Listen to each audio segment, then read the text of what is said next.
वन्दितु सर्वसिद्धे ध्रुवमचलमनोवमं गदिं पते वोच्छामि समयपाहुड मिणमोऽसुध केवलीफणिदम् नमः समयसाराय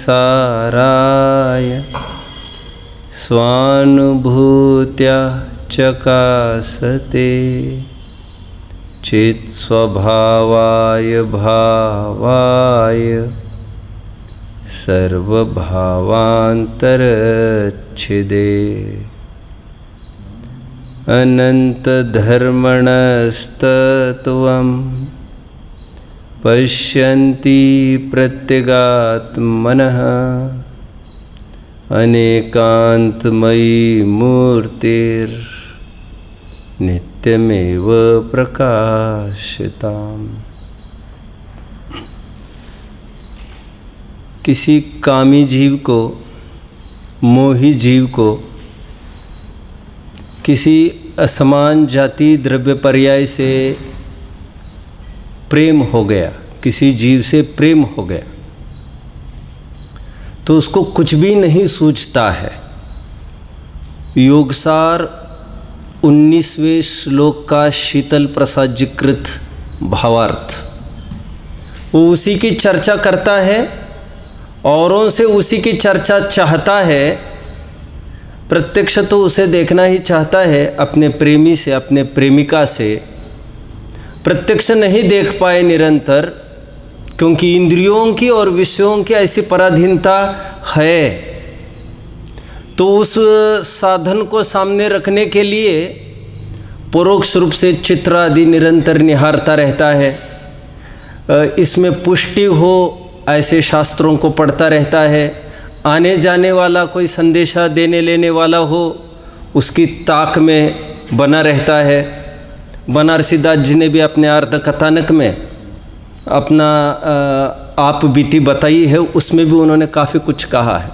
घर का कितना सामान उन्होंने बेच बाच कर वैश्या को खुश करने के लिए उस मैसेंजर्स को, संदेशवाहकों को कितनी सारी चीज़ें दे दी, उसको खुश करना और मुझे मिलने के लिए कहना आदि आदि। एनीवे, जैसे लोक में यह सब होता है, एक प्रेमी दूसरे प्रेमी से मिलने के लिए बेताब होता है। ज्ञानी सीता को भी देख लीजिए ना, अभी तो फेरे पड़ रहे हैं, अभी ऐसी कोई बात भी नहीं है कि कोई रावण आकर छीन ले जाएगा। स्वयंवर में जो लड़ बैठे थे आपस में, रावण भी, परशुराम भी, लक्ष्मण भी आपस में, वहाँ पर भी लड़ बैठे थे। सीता ने तब भी होश नहीं संभाला।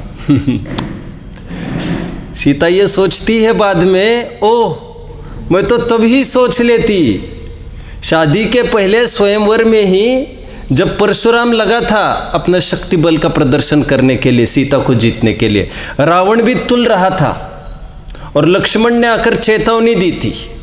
क्या दी थी? हम कछु कुम्हड़ बथिया नाही, जो उंगली देख कुम्हलाई। हम कोई ऐरे गैरे नहीं हैं और वीरों से अभी धरती रहित नहीं हुई है, हम आ रहे अभी, देखते हैं हम। और सब एक एक हटते गए और रामचंद्र जी जीत गए। और वहाँ पर भी तू मैं पर बात उतर आई थी। इतने मात्र में भी सीता को समझ में नहीं आया। एनीवे, इतने जन पुराण पढ़ रहे हैं, पढ़ने वालों को भी तब भी समझ में नहीं आया। ठीक है, कहने का तात्पर्य जब फेरे पड़ रहे हैं सीता के, तब तो अभी ऐसी कोई रिस्क नहीं है कि दूसरा कोई आकर ले जा सकता है। तब भी वहाँ पर वर्णन कर रहे हैं कवि, राम के रूप को निहारत जानकी। पहले ज़माने का उदाहरण लेना है, जहाँ पर सिर पूरा ढका हुआ था और फिर भी सीता ढूंढ रही थी कुछ गुंजाइश है क्या जिससे मैं मेरे पति को एक लगातार देख सकूं, लगातार देख सकूं। अभी तो ऐसी भी कोई बात नहीं है प्रेमी जैसी, अभी तो तुम बहुत जल्द ही बंधन में बंधने वाले हो। तो इतनी क्या बेसब्रिया भी, लेकिन फिर भी क्या, राम के रूप को निहारत जानकी, कंगन के नग की परछाई, याते सब भूल रही, कर टेक रही, कर टार पलटारत नाही। क्या कहा? वो जब जब भी अवसर आता है आहुति देने का, जैनेतरों की बात है, तो वो पंडित बार बार कह रहा आहुति आहुति, और सीता को होश ही नहीं आहुति देने का, क्योंकि उसको ये लग रहा है कि मैंने जो कंगन पहने हैं और कंगन में जो नग है, नग सोने के कंगन में जो नग है, उस नग में जो परछाई बनी है रामचंद्र जी की, मैं थोड़ा हाथ आगे करूंगी आहुति देने के लिए तो राम ओझल हो जाएंगे, बर्दाश्त नहीं, बर्दाश्त नहीं। ज्ञानी धर्मात्माओं का समागम वो ये नहीं देख रही है कि मेरे पति है, वो ये देख रही है स्वयं चरम शरीरी, मेरे भाग्योदय हो गए, कितना धर्म की प्रवृत्ति होगी, इनके माध्यम से राजपाट में कितनी धर्म की प्रवृत्ति होगी, निरंतर उसको देख रही है। वो ये सोच रही है और तो और पलक भी नहीं झपक रही है, स्पंद रहितम, पलक भी झपकने में वो ये सोच रही है उतनी देर के लिए यदि मेरे पति ओझल हो जाए तो। एक प्रेमी को प्रेमी से मिलने के लिए जितनी बेसब्री हरदम हुआ करती है, उससे अनंत गुना, ये तो विषय भोग की बात की मैंने, और विषय भोग का फल तो मरण ही है। क्षमा कहे परवाने से, क्या कहता है? क्षमा कहे परवाने से। ट्रेन में सुना था, शायद ऐसा लग रहा है फिल्म का होगा, भगवान जाने। भाई साहब, मैंने कई दफ़े ट्रेन में वैराग्य के गीत सुनकर ऐसे लोगों का पीछा किया है, दो पाँच बोगी, इतने सुंदर गाते हैं, और ऐसा वैराग्य, इन वैराग्य के पीछे समस्त संपत्ति छिड़की जा सकती है। कभी कभी सोचता हूँ सम्यक तो में ये लोग निमित्त हो सकते हैं। अरे भैया, जिससे तुम्हें वैराग्य हो वो सब उपादेय, वो सब उपादेय, और जिनके बहाने तुम्हें वैराग्य हो उन पर समस्त संपत्ति, लौकिक के सब जड़ संपत्ति को उछाला जा सकता है, जो पुण्य की ही प्रॉपर्टी है, क्षणार्ध में नष्ट होने वाली है। एनीवे, मैं कुछ कह रहा था, क्षमा कहे परवाने से, अरे चला जा। क्यों? बहुत सुंदर नीति लिखी है नीतिकारों ने। जब पतंग आता है, पतंग, ये जो गाथा चलेगी 31वीं, बहुत स्ट्रॉन्गर गाथा है, चौथी गाथा का टेक्निकल रूप है, टेक्निकल प्रेजेंटेशन। 31वीं गाथा का सरलीकरण चौथी गाथा, चौथी गाथा का टेक्निकल प्रस्तुतिकरण, ये 31वीं गाथा। विषय भोग हे है, ये कहने के लिए गाथा है बस, और कुछ भी नहीं है। मैं ये कह रहा था अभी कि जब भी पतंग दीप पर, शमा पर आसपास मंडराता रहता है, आप लोगों ने देखा होगा, वो सबसे पहले तो वह अपना पंख जला लेता है पतंग। ये रूल है, नियम है। थोड़ा पास जाने लग जाए तो उसको आँच आती है आग की, और बावजूद उसको नीतिकार कहते, बावजूद इसके अभी वो होश नहीं संभाल रहा है, अभी भी घर जाने की सोच नहीं रहा है, अभी ये सोच रहा है पूरा मैं मिट जाऊँ, यहाँ पर मिट जाऊँ। और क्षमा भी बार बार कह रही है उस परवाने से, उस दीवाने से, निकल जाओ बाबा, निकल जाओ, तुम यहाँ पर मत आओ। मेरी तरह जल जाएगा यहाँ नहीं आ। लेकिन विषयों के अंधे जीवों को ये कुछ भी नहीं दिखता है। गांधी जी ने अपनी बहुत एक करुण घटना अपने जीवन की रखी है, जिसका मैं कई दफ़े जिक्र कर चुका हूँ। उन्होंने अपने आत्मकथा में एक घटना लिखी है, मैं कहूँगा तो शायद आपको क्लिक कर जाए। उन्होंने कहा है कि अपने पिता करमचंद गांधी अंतिम स्टेज पे थे और डॉक्टर ने ये कहा था उनको बिल्कुल अलग नहीं करना है, उनकी जितनी आप सेवा कर सकते हैं करिए, कह नहीं सकते।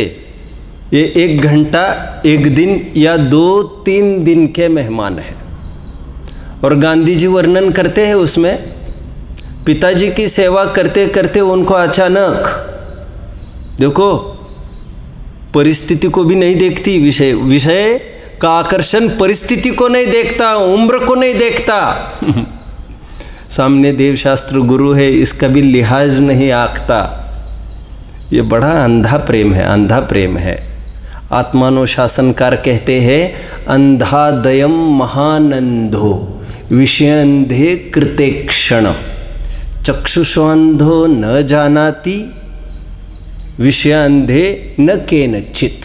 अर्थ समझ में आया? नहीं समझ में आ रहा है? आंखों के अंधे वालों को तो बस उसी का विषय ग्रहण नहीं होता, लेकिन जो विषयों से अंध हुआ है जीव, उनके 5वीं इंद्रियां काम नहीं करती, उनको कुछ सुनाई भी नहीं देता, उनको कोई रस का भी वेदन नहीं होता, वे कुछ भी नहीं कर सकते। जिनको आकर्षण हो गए है परद्रव्य में, परद्रव्यंते प्रीति जो है संसार अबोध। I find more bitter than death, Bible. I find more bitter than death the woman who is snare, whose heart is a trap, whose hands are chains। उसका अर्थ तो मैं कर ही रहा हूँ। गांधी जी को अचानक ये भाव आया कि मैं मेरी पत्नी को, विवाहिता को, इल्लीगल कुछ नहीं है काम, इल्लीगल काम नहीं, एक अनोखा और अनूठा आदर्श उदाहरण प्रस्तुत किया महात्मा गांधी जी ने लौकिक फील्ड में ब्रह्मचर्य का। गांधी जी को विषय सताया पत्नी को भोगने का, वो पत्नी को भोगने के लिए अंदर चले गए। लौटकर आकर देखते हैं आत्मकथा में यह सब बात लिखी है। एक तरफ गांधी जी है हमारे और एक तरफ हमारे बनारसी दास जी है। जीवन में हर किसी के घटती होगी, हर किसी के घटती होगी, लेकिन विरले लोग इसीलिए लिखते हैं कि मैं कहाँ कहाँ फंसा। और एक प्रकार से यह सामूहिक प्रतिक्रमण कहलाता है, सबके सामने कन्फेसिंग, कन्फेशन होता है। ईसाइयों में तो एक कन्फेशन बॉक्स होता है, उस खोखे में जाकर खड़े फादर को कहिए, फादर मैंने ये गलती की है, फादर कहते हैं मैं तुम्हारा जाक लगा दूंगा, वो सब फादर सब माफ़ कर देगा। बंद कमरे की बात है वो तो, ये तो खुलेआम सबको बनारसी दास जी कह रहे हैं कि मेरी कैसी दुर्दशा हुई, भयो बनारसी आशिकबाज। ये जीवो सावधान रहो विषयों से। गांधी जी विषय सेवन करते जैसे ही बाहर आए, उन्होंने देखा उनके पिताजी ने दम तोड़ दी थी। और वे अपने ऑटोबायोग्राफी में लिखते हैं, मेरे जीवन की सबसे दर्दनाक घटना, डॉक्टर ने बार बार चेतावनी देने पर भी तुम्हारा बाप जाने वाला है 2-3 दिन में, 1 मिनट भी ओझल नहीं करना। धन्य वे मुनिराज सल्लेखना के काल में बराबर वहाँ पर डटे रहते हैं, रात दिन हिलते भी नहीं है। और गांधी जी ने उसी समय, बहुत उम्र नहीं थी तब उनकी, पत्नी की तो उम्र मुझे लग रहा है 20 साल की भी नहीं थी अभी, तब उन्होंने पत्नी की सहमति से फिर आजीवन ब्रह्मचर्य लिया था। और फिर उसके पीछे जो उनके फॉलोअर्स हुए, विनोबा भावे, भालको जी एटसेट्रा एटसेट्रा, वे भी सब इसी मार्ग पर बढ़े, बाल ब्रह्मचारी ही रहे। लौकिक फील्ड की मैं बात कर रहा हूँ। एनीवे, ये प्रेम पर विषयों का आकर्षण 5 इंद्रियों का समझना है। प्रकरण जितेंद्रिय का ही चलेगा, 5 इंद्रियों का। मैं एक इंद्रिय का एक उदाहरण दे रहा हूँ, उदाहरण, और एक एक इंद्रिय के वशीभूत होकर अच्छे ने दम तोड़ी है। क्या गड़ा था इसका, समुद्र पार गया और आज भी थकते नहीं है प्रशंसा करते हुए। आम यदि आएगा तो सबसे पहले हमारे घर आएगा, 500 रुपये नहीं 1000 रुपये दर्जन होने दो। खाने की आसक्ति कितनी है, कितनी आसक्ति है। और कहते हैं शौक से, हम तो 5-5 लाख के आम खा जाते हैं एक एक सीजन में, 5-5, 10-10 लाख के आम खा जाते हैं। गरीब भारत एक तरफ सैकड़ों हजारों भूखे मर रहे हैं और वहाँ पर और कुछ नहीं कर रहा है, संयम का नहीं भोग का पोषण कर रहा है। कमाया है तो भोगो, कमाने में एक पाप और भोगों में दूसरा पाप। मूर्ख, पाप से अर्जित संपत्ति की है तो पाप को धोने का प्रयास करो। धब्बा जिस कपड़े से लगाया है उस कपड़े को फिर कीचड़ से धोने का प्रयास, गलत गलत। अभी तो रुधिर मलम धावते वारी, उसको पानी में ले जाओ तो वो धुल जाएगा। अभी दे दो उसको, दान पुण्य करो, गर्जी को दे दो तो तुम्हारा वर्तमान का पाप घटेगा और वे भी थोड़े से उबर पाएंगे, धर्म करने के लिए लायक होंगे। और ये हर एक विषय का समझना, जब भी कोई विषय में पढ़ता है, मैंने तो बहुत अनुभवा अपने विद्यार्थी, अपने शिष्य जिनको ठोक ठोक कर पढ़ाकर खड़ा किया, जो भगवान समझते थे। एक लड़की क्या निगाह में आ गई, उनको पूरी दुनिया ही उस पर न्योछावर करने की लगती है। आगे, जैसे लोक में एक प्रेमी को प्रेमी से प्रेम होता है, वो उसके लिए कुछ भी कर सकता है, ठीक उसी प्रकार साधर्मी को आपस में प्रेम हुआ करता है। बल्कि इसको तो पक्की कसौटी समझिए आप लोग। हमारा नालायक बच्चा है, उसने बहुत जिद करके हमसे कोई चीज़ मांग ली। उसने कहा पापा गाड़ी चाहिए। हमने 2-3 लाख खर्च करके गाड़ी भी ले ली, जबकि हमारे यहाँ ऐसी कोई बात नहीं थी। सब कुछ करके और साधर्मी सामने संकट में है और हम ये सोचे इसको 2-3 हज़ार का उससे काम बन सकता है, उसमें भी 10 दफ़े सोचे। आप रात दिन अध्ययन करना, स्वयं को ठगो, खूब ठगो, अपने बंद मार्ग को, दीर्घ संसार को, चिरकाल भ्रमण को खूब सुरक्षित करिए। लेकिन यह एक पैनी कसौटी है, यह एक कच्चा पारा है। एंड ट्रुथ बाइट्स, सत्य कटु होता है।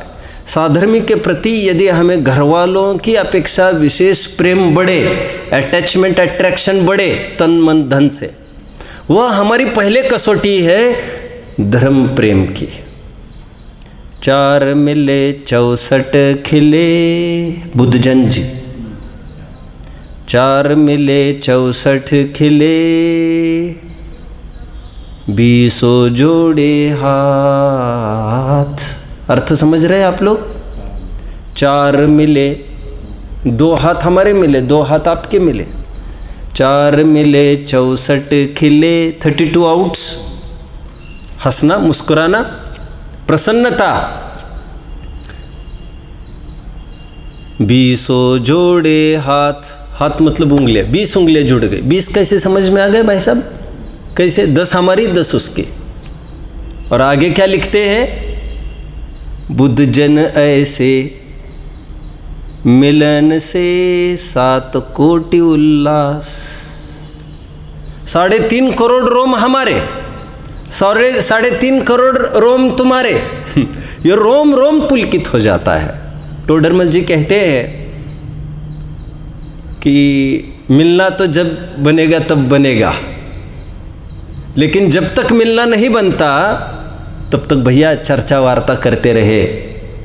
साधर्मियों में आपस में चर्चा ही करना श्रेयस्कर है। और तुम सरीकों से हमारी चर्चा वार्ता है, ये बहुत बड़ी बात है। धन्य धन्य ये साधर्मी मिलन की घड़ी, इसको राग द्वेष में परिणमित मत कराओ। और ऐसा भी मत समझे ये मेरे घर वाले हैं, ये साधर्मी है, ये ओछी सोच अब तो छोड़ो, अब तो छोड़ो। हमारी संतानें हो गई है, अब तो हमको लीगली ब्रह्मचर्य लेना चाहिए। यदि संतान का अभी कोई प्रयोजन लक्ष्य नहीं है आगे तो, हमको तो उज्जवल रूप से ही आगे बढ़ना चाहिए। अब हमारा कोई मकसद नहीं रहा है लगभग। साधर्मी को साधर्मी से मिलने से ऐसा प्रेम होता है, बुद्धजन जी ऐसा कहते हैं। आपस में जब मिलते हैं तो क्या करते हैं, जब साधर्मी मिलते हैं तो आपस में कैसे ग्रीट करते हैं, जैसे जैनेतरों में वाह गुरु की फतह, सिखों में जय गोपाल, जय भीम, जय सीताराम आदि आदि सबका अपना अपना है। ये पता नहीं है, कोई जुहारू कहता है, कोई इच्छाकार करता था। 100-150 साल पहले का इतिहास उठा कर देखे तो पता नहीं चल पा रहा है ये ट्रेंड कब से चालू हुआ, लेकिन ये बहुत ज़बरदस्त ट्रेंड है। When one sadharmi meets the other they greet each other by saying Jai Jinendra. क्या कहते हैं? जय जिनेंद्र। जितेंद्रिय की गाथा चलेगी, जितेंद्रिय की, जो हम दिन में लगभग मेरे ख्याल से 20 दफ़े तो बोलते होंगे जय जिनेंद्र। वैसे मैंने थोड़े दिन पहले सावधान किया था ये कहते हुए कि हमें कोई जय जिनेंद्र करे तो संभव हो आपको बहुत अच्छे से हाथ जोड़कर उतने ही नम्रता से आप उनको जय जिनेंद्र करें। इस प्रचलन को ख़त्म मत करें। हमारे बच्चे भी सुबह उठते ही सबसे पहले जितने भी परिवारजन हैं सबको झुक झुक कर अच्छे से जय जिनेंद्र सबको करें। संभव हो सके तो और भी जितने अड़ोस पड़ोस जितने भी विद्वान आदि हैं। एनीवे आगे बढ़ते हैं। मैंने क्या शब्द का प्रयोग किया? जय जिनेंद्र। आज उसका अर्थ खोलते हैं जय जिनेंद्र का। वैसे कल मैंने थोड़ी सी भूमिका जमाई थी। निश्चय स्तुति कहिए, गेय गायक शंकर दोष का परिहार कहिए, अथवा इंद्रियों को जीतना कहिए, ये तीनों पर्यायवाची है। हम इंद्रियों को जीतने की विधि देख रहे हैं। सीधी गाथा की तरफ मैं बढ़ा हूँ। मैं पहले आपको जिस्ट आपके सामने रखना चाहता हूँ। गाँव में आज भी हम जाते हैं तो लोग बड़े प्रेम से ये कहते मिलते हैं, खनिया धाना में तो खूब ट्रेंड रहा, जय जिनेंद्र नहीं, इतना शॉर्टकट नहीं है। क्या बोलते हैं पूरी बात? जय जिनेंद्र देव की पूरी बात बोलते हैं। जितने पुराने लोग हैं बहुत मधुर लगता है, और नहीं भी इतना बोलते होंगे तो जय जिनेंद्र तो जरूर बोलते हैं। आज हम तहकीकात करेंगे ये जिनेंद्र क्या चीज़ है। पहले इस बात को समझिए, जिनेंद्र यह कोई व्यक्ति नहीं है।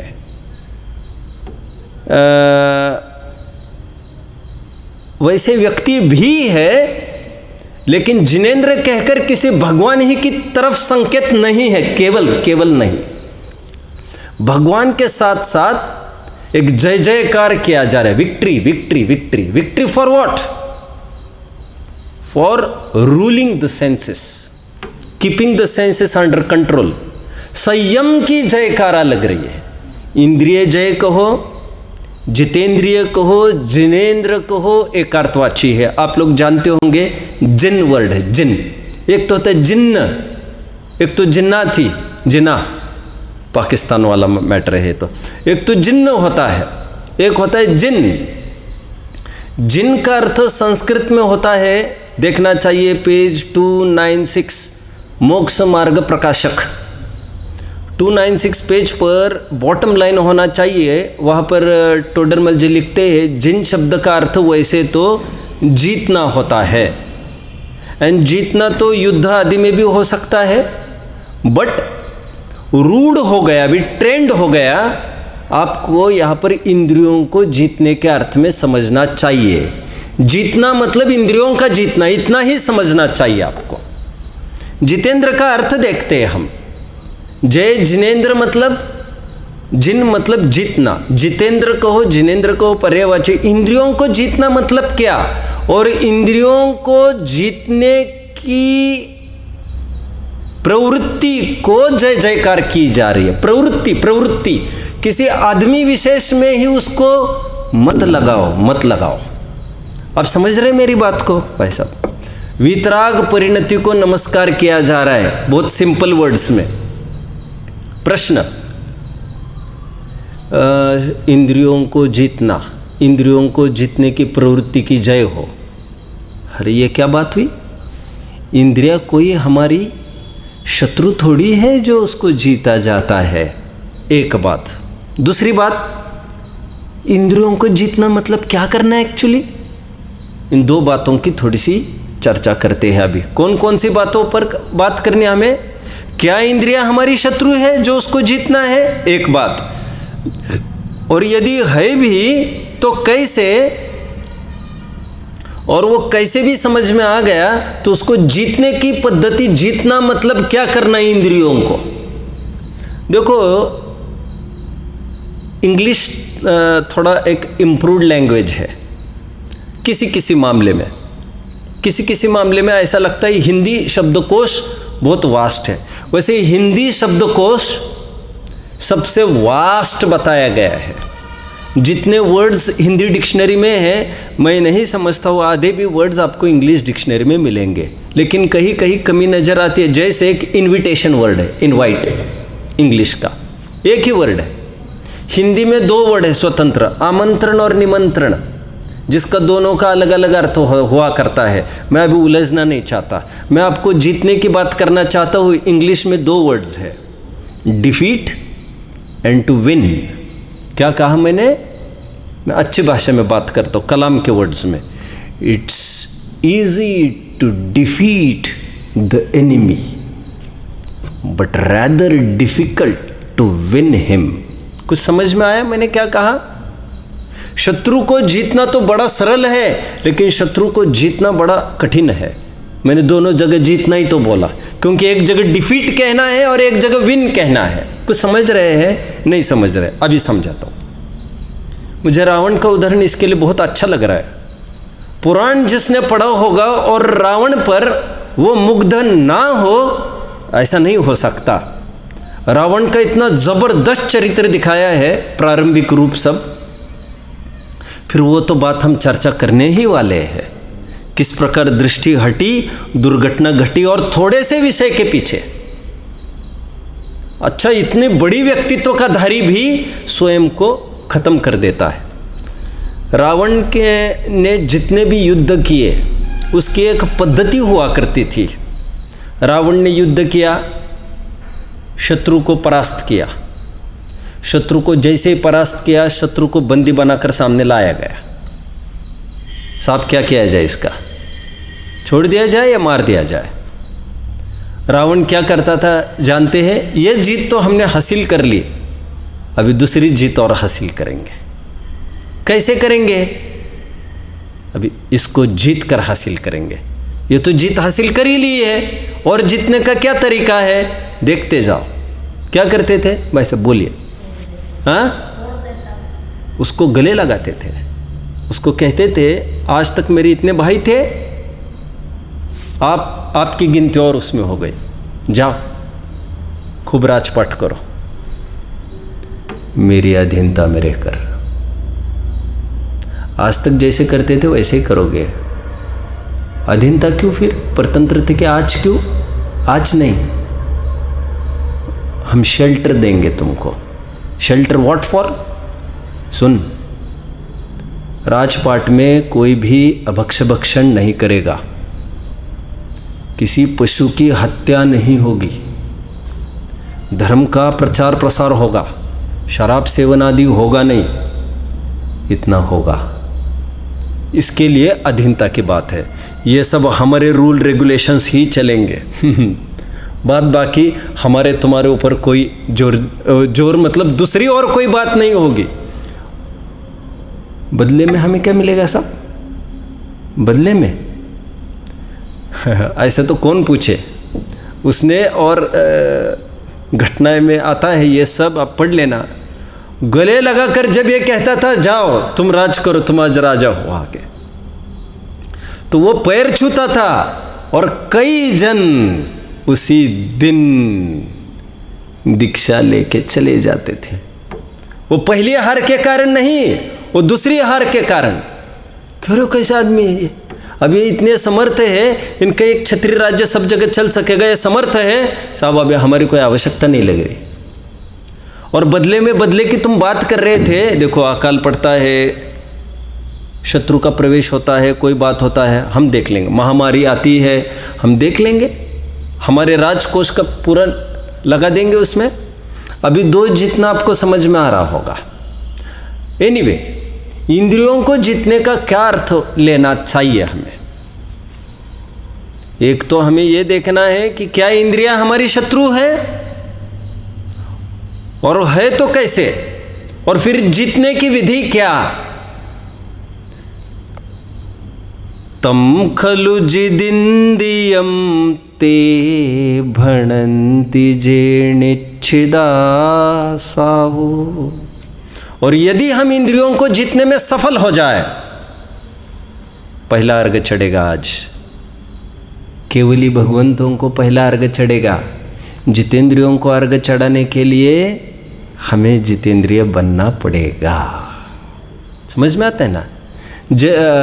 मुनियों का आहार कौन दे सकता है, जरा बताना मुझे। कोई कुछ आप नहीं ट्रेस लगा पाएंगे। मुनियों को एक जैन ही आहार दे पाएगा। जैन मतलब भाव जैन की मैं बात कर रहा हूं, क्योंकि वैसे 3 वर्ण स्वीकृत बताए गए।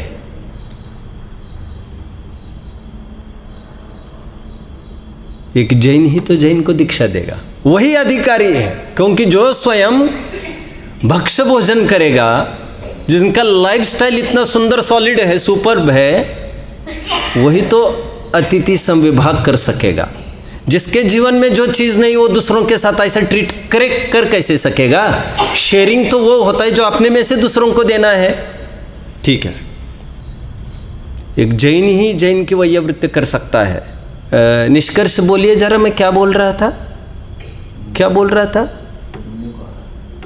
निष्कर्ष, भगवान की भक्ति करने के लिए, जितेंद्रिय की भक्ति करने के लिए एक जितेंद्रिय ही चाहिए हमको। भगवान की, मुनिराज की पालकी उठाने के लिए वही उठाए जो मुनि होने की लायकात का हो। अब यहां पर लायकात की भी बात नहीं है। आज सूरज की पूजन किससे की जाती है? लोक की बात कर रहा हूं। आपको ना गुमराह होना चाहिए, क्योंकि इतना कहाँ फुर्सत है इतना समझाने के लिए। सूरज की पूजा कैसे होती है लोक में? नदी की पूजा कैसे होती है? जल से।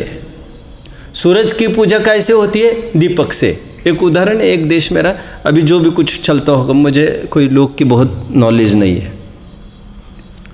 सूरज की पूजा दीपक से होगी, जाति एक। हमारे पूजन में भी एक बात आई है, भगवान अर्घ चढ़ाना है तो श्रुत ज्ञान से बढ़िया श्रुत ज्ञान दीपक समर्पित करने के अलावा और कोई बड़ा अर्घ हमको ख्याल में नहीं आ रहा है। आप केवल ज्ञान, हम श्रुत ज्ञान प्रकट करें। श्रुत ज्ञान मतलब हम भी हमारे आत्मा को समझे, तो ये सच्ची गिफ्ट होगी आपको।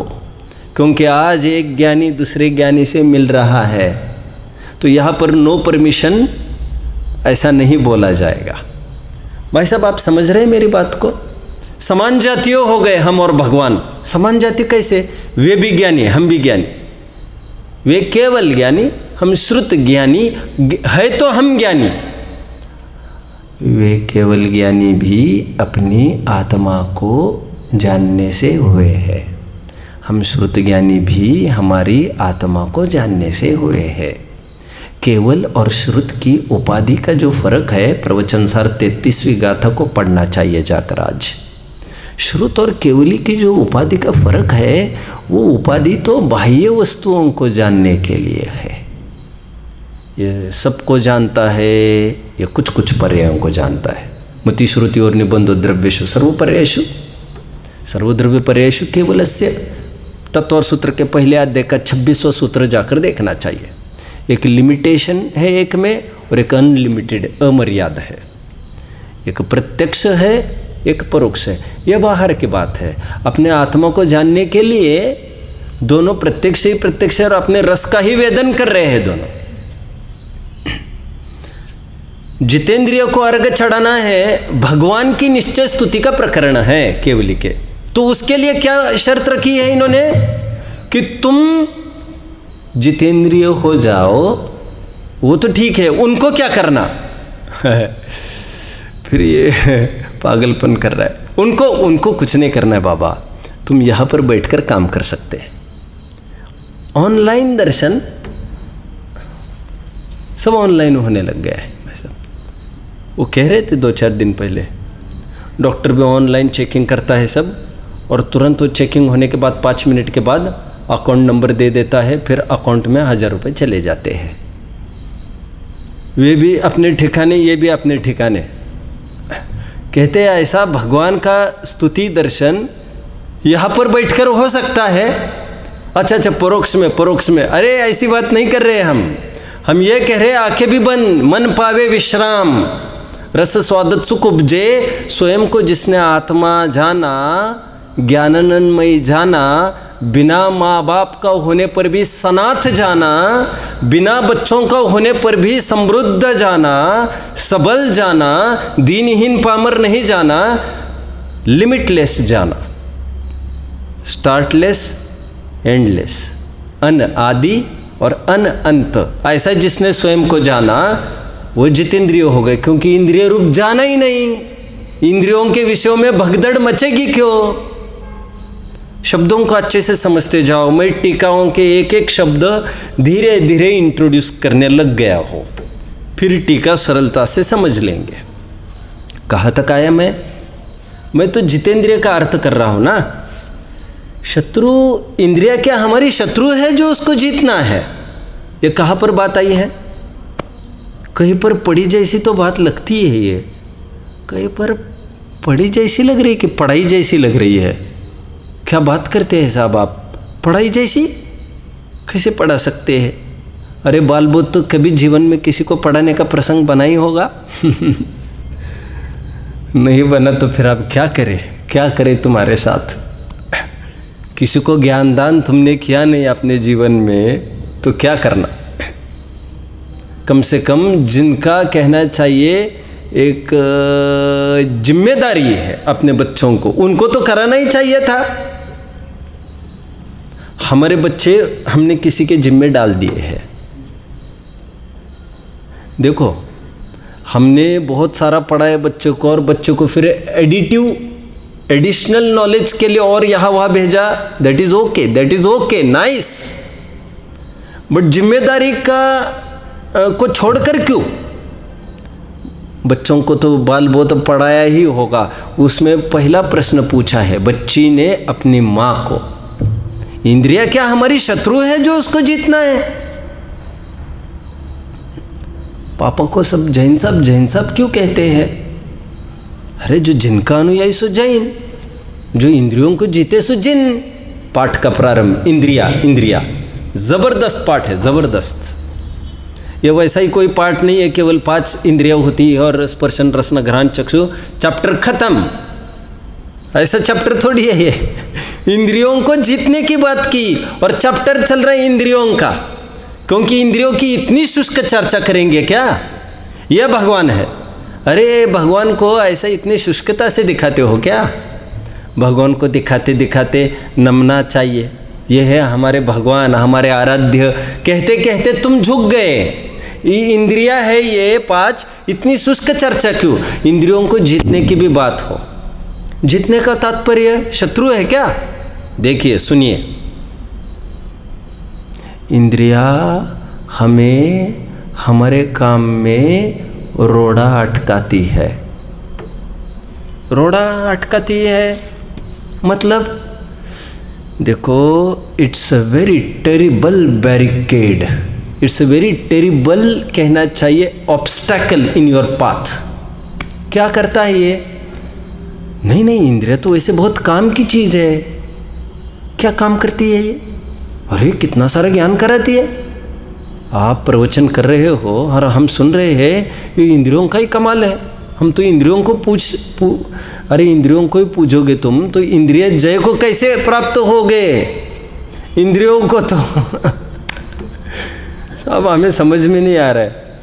इंद्रियों का तो बहुत लाभ है। इंद्रियों के माध्यम से कितना सारा ज्ञान हो जाता है और भोग होता है उसका क्या?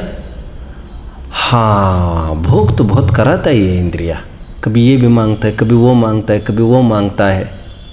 और इसी इंद्रियों के पीछे, एक एक इंद्रिय के पीछे एक एक जीव का घात होता है। गज मछली अली हिरण पतंग, पतंग हिरण एक एक विषयों में खोते हैं, मरते हैं फिर भी विस्मय मूढ़ पंचेंद्रिय विषयों में फंसते हैं। साफ साफ देखो ना, इतना बलशाली हाथी, एक दिन मैंने जिक्र किया था, सर्कस देखने गए, 2 हाथी थे, एक छोटे हाथी को बांधा था और बहुत बलशाली हाथी खुला था और बांधा हुआ तो बहुत जोर लगा रहा था। ऐसा लग रहा था आबे हाल उखाड़ कर सब तहस नहस कर देगा, और बड़ा शांति में था। छोटा ही इतना उतौला है तभी तो उसको बांधा है, और छोटे को खरीद कर लाया है, छोटे को खरीद कर लाया है, पैसा देकर लाया है, मोल देकर लाया है। और ये बगल वाला है ना, उसको प्रेम देकर लाया है। और प्रेम के बंधन ऐसे है जो तोड़ ही नहीं सकता वो। ठीक है ना भाई साहब? क्या है प्रवचन सार? 85 गाथा की टीका होगी, 30, 83, 84, 85, 83, 84 गाथा की टीका होगी। प्रवचन सार, हाथी का उदाहरण, कुट्टनी का उदाहरण, हाथीनी का उदाहरण। मैं तो इतना ही कहूँगा कि हाथी को पकड़ने के लिए सबसे पहला स्टेप ये होता है, हाथी को पकड़ने के लिए ये तय करो कि हाथी किस मार्ग से निकलते हैं रोज। फॉर एग्जाम्पल बोलिए एक, आप तो बोलेंगे भाई साहब, और कोई बोलेगा यहाँ से? जैसे बोलिए कोई, अरे महाराष्ट्र में चलिए हमारे, बोलिए अभी ज़रा, अभी भी नहीं बोल रहे आप तो। Gajpantha. Why is it Gajpantha? Gajpantha इसलिए कहते हैं, कभी किसी काल में वहाँ से पूरा हाथी का काफिला वहाँ से निकलता होगा, पास में कहीं नदी होगी रोज पीने को, ये उनका रोज का रास्ता गजपंथा। ओके, पहला काम, हाथी यहाँ से निकलते हैं, रोज इतने बजे निकलते हैं, ठीक है। क्या करना? हाथीनी को ट्रेन करके रखा जाता है, कैसे अट्रैक्ट करना हाथियों को। दूर खड़ी रहती है हाथीनी, वो विषयों का आकर्षण, कैसी दलदल है ये। इतना बलशाली हाथी, स्वाधीन रमने वाला। और सुनो, कोई शिकारी वैसे पकड़ना है उसको, किसी के अधीन हुआ ऐसा नहीं है ये हाथी, लेकिन चुटकी भर का काम है। इसको अधीन करने का शक्ति का नहीं, युक्ति का प्रयोग करना चाहिए, द्वेष का नहीं। बोलिए, थोड़ा सा प्रेम के टुकड़े फेंको इसके सामने, जीवन भर दुम हिलाएगा। हाथी हाथी, हाजी हाथी, कैसे दुम हिलाएगा? देखते जाओ। हाथीनी को देखकर हाथी अपने आप लीक से हट गया, लीक से हटा लीक से हटा, परमार्थ से भी अपने स्वरूप से हटा, स्वरूप से हटा। हाथीनी का काम उसको विषय आकर्षण देना नहीं है, हाथीनी का काम उसको वहाँ तक ले जाना है जहाँ तक उसको ले जाने के लिए कहा गया है। कहा गया है किसने? जिसके टुकड़ों पर वो पलती है। ऐसा करना है, ऐसा करना है, जी ऐसा ही करेंगे। और अपनी जाति से भी गद्दारी कर रही है हाथीनी भी। फिर हाथीनी को देखकर, इशारे को देखकर हाथी बाहर निकल जाता है। प्रोसेस ये जो मैं कह रहा हूँ, अमृत चंद्र देव ने इसका निरूपण किया है। तत्व प्रदीपिका को पढ़ना चाहिए। स्पर्शन इंद्रिय के लिए, उदाहरण किसके लिए है? स्पर्शन इंद्रिय के लिए। हाथी फॉलो करता है, हाथीनी भागती है, क्योंकि हाथीनी का काम हाथी को वहाँ तक ले जाना है जहाँ पर सुनिश्चित हुई है जगह। तो हाथी इतनी दूर ले जाती है हाथी को, हाथी तो वैसे अभी बेसहारा हो गया, कंपनी से बाहर हट गया। अब क्या करना? फिर हाथी ऐसी जगह जाती है जहाँ पर बीच में एक बहुत बड़ा धोखे की, अरे जिया बोलो, अरे जिया जग धोखे की टाटी। ये पूरा गड्ढा है और गड्ढे पर टाटी कहते हैं इसे। इस गड्ढे पर एक चारा ऐसा बिछाया जाता है, ऊपर से देखने पर ऐसा लगता है ज़मीन है और अंदर से रहते दलदल। सभी विषय ऐसे ही होते हैं, फिर उसमें से निकलना मुश्किल हो जाता है, जीवन खप जाता है, 60-60 साल हो जाते हैं, गृहस्थी छोड़ नहीं पाते हैं। इतनी बड़ी दलदल है। विरला जी एक आध दिन में निकल भी जाता है, जम्बू स्वामी जैसा, फिर हाथी उसमें गिर जाता है। आगे बढ़िए, हाथी जैसे गिर गया उसमें, हाथी को धक्के पर लगा देते, चलो दूसरे को देखो, अभी भागो। और हाथी जब गिर जाता है उसको 5-10 दिन उसको कुछ भी खाने पीने के लिए नहीं दिया जाता। और जब इतना हतबल हो जाता है कि अपनी ठिकाने आ जाती है उसकी ताकत, जो उसका ऐश्वर्य रोब था उसका, तो जब मोहताज होने लगता है कण कण के लिए, तो वहाँ तक नीचे तक एक रास्ता बनाया जाता है और फिर रास्ते के ज़रिए आदमी जाता है और आदमी एक प्रेम के पुचकार के हाथ फेरता है। प्रतिकूलता के काल में कोई किसी को इतना सा भी अजनबी भी पुचकारे, वो बहुत भारी हो जाता है। जहाँ पर अपने ही कोई नहीं है वहाँ पर पराया अपना करे अपने को, बहुत बड़ा प्रलोभन है ये अपना बनाने का। केले खाओ, गुच्छे के गच्छे केले देता है। हमको लगेगा यार ये तो एक दिन में 500,000 रुपये निपटा रहा है, केले इतने खिला खिला कर, और खिलाता है, फिर मस्तक पर हाथ फेर के निकल जाता है। हाथी इतने मात्र से भी कोई इतना ताकतवर नहीं होता कि बाहर निकल आए। And this process is continued for days together. And तब तक किया जाता है जब तक हाथी अपने दम पर फिर अच्छे से खड़ा न हो जाए। और पशु है ये, अपने ऊपर किए हुए उपकार को नहीं भूलता। तो ये तो बास से सूंघ लेता है ये आदमी जिसने अपने को रक्षा की है। हाथी कोई भी पशु भूलता नहीं है।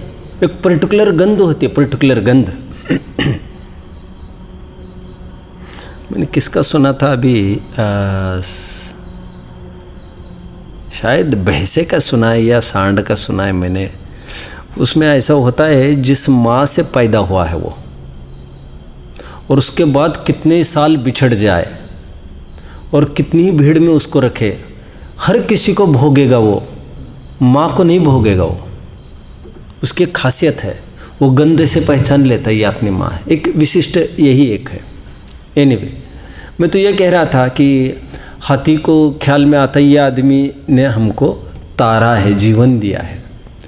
तो हाथी जब ऊपर आता है वो जीवन भर उस आदमी की गुलामी करता है मरते दम तक। फिर उसको झापड़ मारे, चाटा मारे, कुछ भी मारे, चुपचाप। इसीलिए उसको साकलों से नहीं बांधा जाता। जिसको प्रेम के बंधनों में बांधा है फिर वो लौट कर कहीं चला नहीं जाता। मैंने थोड़े दिन पहले कहा था बहुत बड़े आतंकी को घर पर बुलाना है, सुनो जी पप्पू बीमार है, हजारों किलोमीटर किसके बंधन पर आया हो। ये विषयों की बात चल रही है। कहते ये इंद्रिया है ना, इंद्रिया विषयों में उलझाती है, और विषयों में जब उलझता है जीव तो आत्मा की तरफ ध्यान नहीं दे पाता। डाइवर्ट किया हाथी को। शत्रु तो ये आदमी है जो इस नकाब में आया है सामने, प्रेम करने के नकाब में आने वाला शत्रु है, डाइवर्ट। तो ये विषय कैसा है, बाहर हमको लगा देते हैं। क्या भजन भी है ना, हमने विषयों को नहीं, हमने भोगों को नहीं भोगा, भोगों ने ही हमको भोगा, वयमेव भुक्तः, भोग न भुक्तः वयमेव भुक्तः। हमने भोगों को नहीं भोगा, भोगों ने ही हमको भोगा। First a man drinks wine, then wine drinks wine, and then wine drinks a man. आज मैदा तो अपने घर में आने का वैसे सवाल नहीं है, और मैंने बहुत टाइम पहले पढ़ा था, first a man eats bread, मैदे की कोई भी चीज़, then bread eats bread, then bread eats man. मैदा खाने को तो बहुत अच्छा लगता है, टेस्टी लगता है, लेकिन मैदा आंतों में फंस जाता है और जिससे फिर कैंसर आदि बीमारियां होती है, अपच आदि प्रॉब्लम्स ये सब होती है। तो ये सबसे पहले क्या करती है इंद्रिया?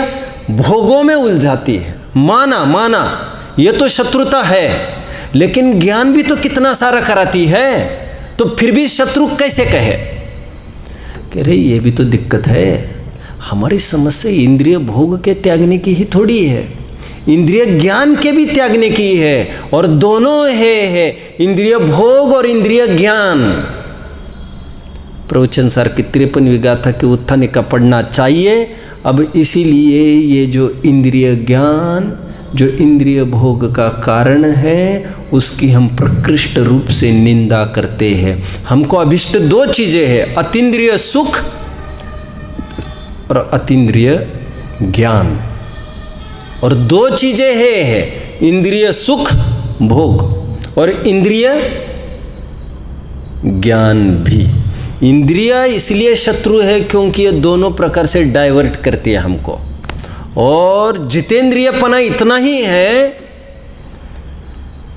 कि हम उनके अधीन काम न करें, इंद्रियों का प्रयोग नहीं करें। इंद्रियों का प्रयोग नहीं करना मतलब ना पर को भोगना, ना इच्छा पूर्वक पर को जानना। जब पर नहीं आए विषय में, तो विषय में स्व तो आ ही गया, और जब स्व को स्व रूप से जानता है, उस समय में पर द्रव्य का आकर्षण खत्म होता है, और पर द्रव्य का आकर्षण खत्म हो तो इंद्रियों की आवश्यकता नहीं पड़ी उतने समय के लिए। यही जितेंद्रियपना है। कल ओम नमः।